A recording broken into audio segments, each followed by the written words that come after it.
Oke, mari kita mulai. Kita akan membahas kisah tentang seorang tokoh yang luar biasa, seseorang yang gak cuma menyebarkan ajaran, tapi benar-benar ikut membentuk budaya sebuah pulau.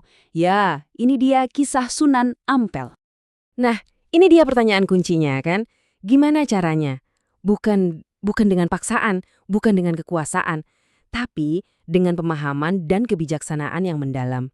Dan kisah Sunan Ampel ini, ini ngasih kita salah satu jawaban paling menarik untuk pertanyaan itu. Oke, untuk benar-benar mengerti siapa itu Sunan Ampel, kita perlu sedikit kembali ke masa lalu. Kita harus lihat gimana sih kondisi Jawa di abad ke-15 dan apa misi besar yang jadi bagian dari hidup beliau. Jadi, ada sekelompok tokoh yang kita kenal sebagai Wali Songo. Nah, mereka ini lebih dari sekedar penyebar agama loh. Anggap aja mereka ini semacam pemandu budaya dan spiritual di zaman yang lagi banyak banget perubahannya. Mereka memperkenalkan ide-ide baru dengan cara yang, bisa diterima dan nyambung sama masyarakat waktu itu. Nah, coba deh kita lihat perbandingannya. Ini yang bikin takjub. Sebelum Wali Songo datang, Jawa itu didominasi kerajaan-kerajaan Hindu-Buddha, lengkap dengan ritual yang rumit dan sistem sosial yang berjenjang. Tapi setelah mereka datang, perubahannya itu terjadi secara damai, pelan-pelan, mengarah ke Islam yang lebih personal dan bisa diakses semua orang. Ini bukan penaklukan ya, ini persuasi. Sebuah transformasi budaya yang skalanya, luar biasa. Jadi, siapa sih sebenarnya tokoh utama kita ini? Nah, ini yang menarik. Salah satu wali yang paling berpengaruh ini ternyata bukan orang asli Jawa. Kisahnya justru dimulai dari sebuah negeri yang jauh banget dari sini. Nama lahir beliau itu Raden Rahmat. Dan ya, Anda nggak salah baca, beliau itu seorang pangeran dari kerajaan Campa. Latar belakang bangsawannya ini mungkin yang memberinya pendidikan dan wawasan yang luas, yang justru bikin beliau sadar kalau jalan kebijaksanaan itu jauh lebih kuat dan abadi daripada sekedar kekuasaan. Coba kita ikuti jejak perjalanannya ya.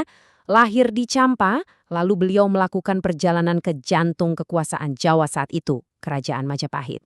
Tapi bukannya ikut campur politik istana, beliau justru memilih jalan lain. Beliau membangun pusat pendidikannya sendiri di Ampel Denta, yang sekarang kita kenal sebagai bagian dari Surabaya.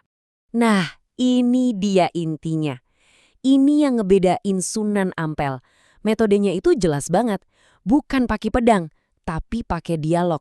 Beliau mencoba memahami dulu budaya lokal, baru deh memperkenalkan gagasannya. Dan inilah kunci keberhasilannya.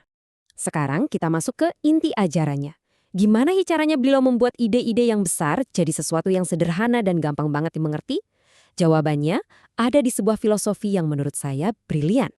Namanya Moh Limo. Keren ya? Simpel banget. Dari bahasa Jawa, moh itu artinya jangan, dan limo itu 5. Jadi, 5 jangan. Sangat mudah diingat dan langsung ke sasaran. Coba kita lihat satu-satu ya. Moh main, jangan berjudi. Moh ngombe, jangan mabuk-mabukan. Moh maling, jangan mencuri. Moh madat, jangan pakai candu atau narkoba. Dan moh madon, jangan berzina. Perhatiin deh, ini kan bukan teori teologi yang jelimet kan.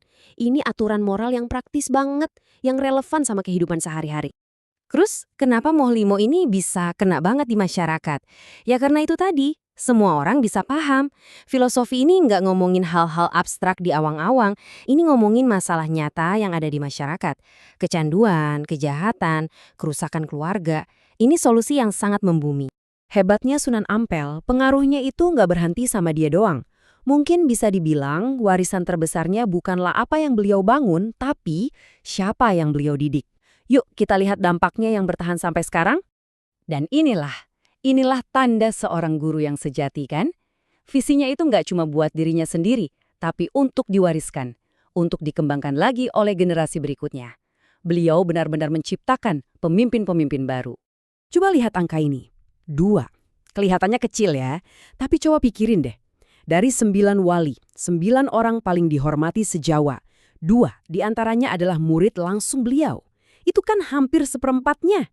Ini nunjukin betapa luar biasanya kualitas pendidikan beliau dan gimana beliau berhasil menanamkan visinya ke orang lain. Dan sampai sekarang warisannya tuh masih bisa kita lihat, masih bisa kita rasain. Mulai dari makamnya yang selalu ramai peziarah, filosofi dakwahnya yang terus dipelajari, sampai kawasan Ampel di Surabaya yang tetap jadi pusat kehidupan yang dinamis. Dan tentu saja ajaran Moh Limo yang gak pernah lekang oleh waktu.